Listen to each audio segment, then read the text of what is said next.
again this week at Free Julian Assange Protest. We're 7 days on now from your arrest. Yep. Some people that are joining us now might not know the reason for your arrest. Can you just give a little bit of brief on the reason for your arrest? Right.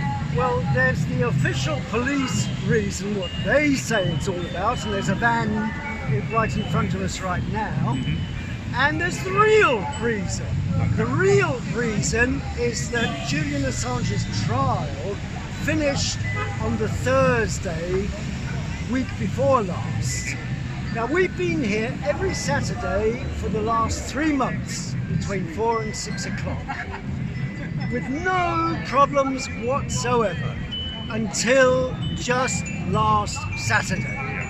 So it's obviously beyond coincidence that Julian Assange's trial had finished just 2 days beforehand.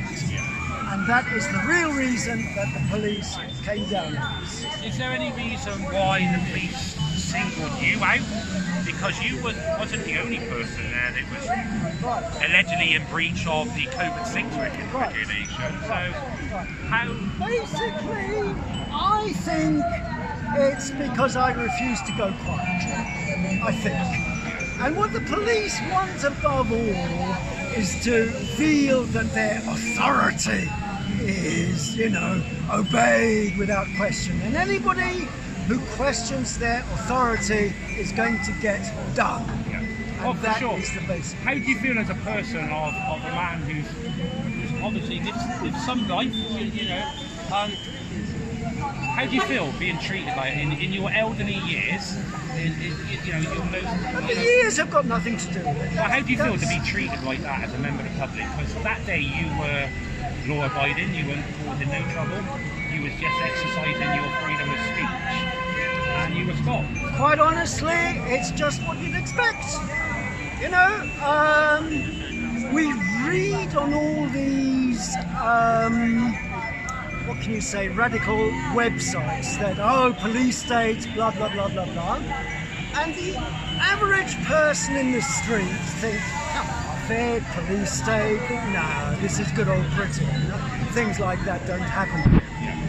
And then when it happens, fuck me, this ain't just words, this is real.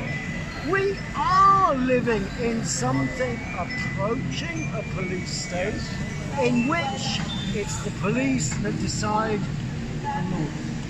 And now with COVID regulations, all the more so.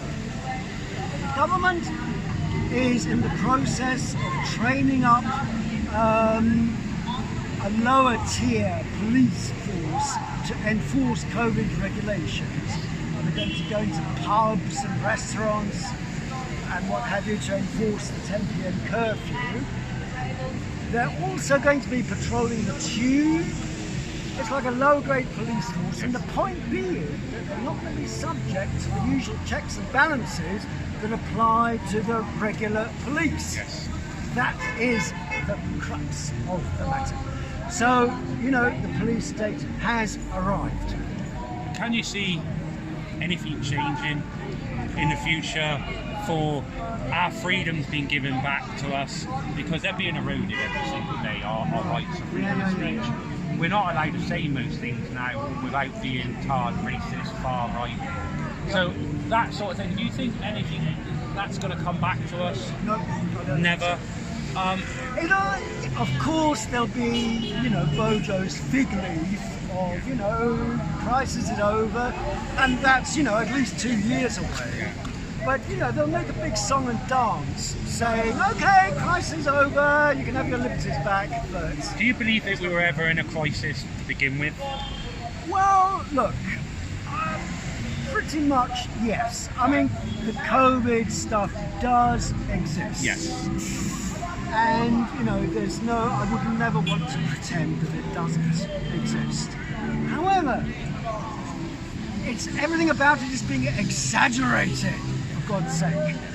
There was a thing, listening to the radio last night, the death rate in India at the moment is, I think,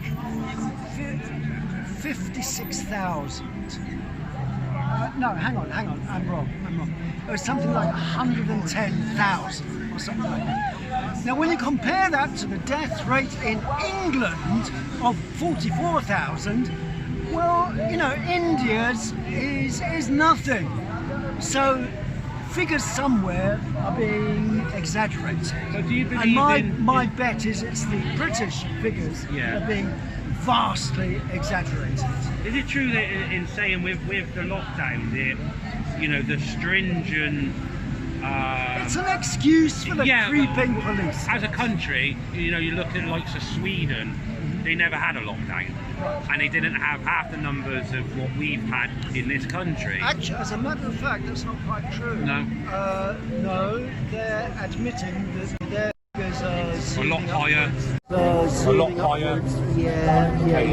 It was a bit like China when they first started with all this virus. Sure. We don't have a virus, we're fine, and then the next thing, you happen. But I'm mightily appalled at what happened to you as a human being. I'm appalled at what happened to you last week. It's not just me. Look, the actual arrest itself was no big. There was no pain. No. It's not nice when you're seeing an innocent human being who's done nothing wrong manhandled like you were. You shouldn't have happened like that. What is your time of life? I would say this is what you expect, frankly. It doesn't surprise me at all, frankly. Well, I'm surprised the police haven't come back this week. I think this week they're dealing with a protest down at Downing Street. They got Save the Children one. I think they're a little bit more swamped to come up here and give you hassle this week. Wait till next week. But something I want to say more is that we all assume that the winter PPE crisis is all sorted now. We all assume that. But I'll bet you that a couple of months from now, they're going to say, well, we've run out again. Yeah.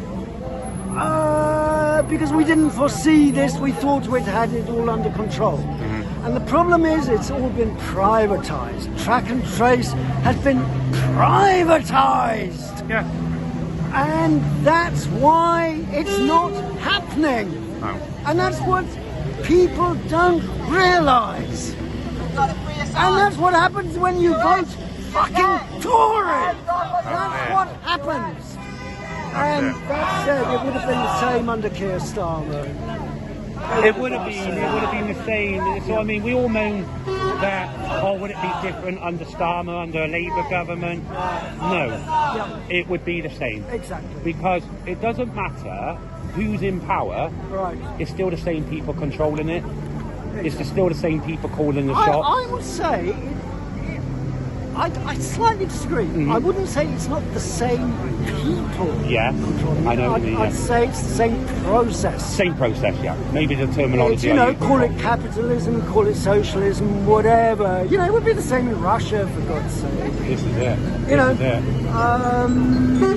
It's the system. It is the system.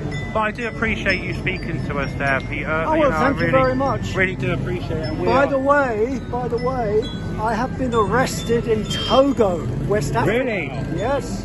And that was an experience. That's probably worse than this one. Yeah. Oh, that was scary. Yeah, I was shitting myself. Yeah,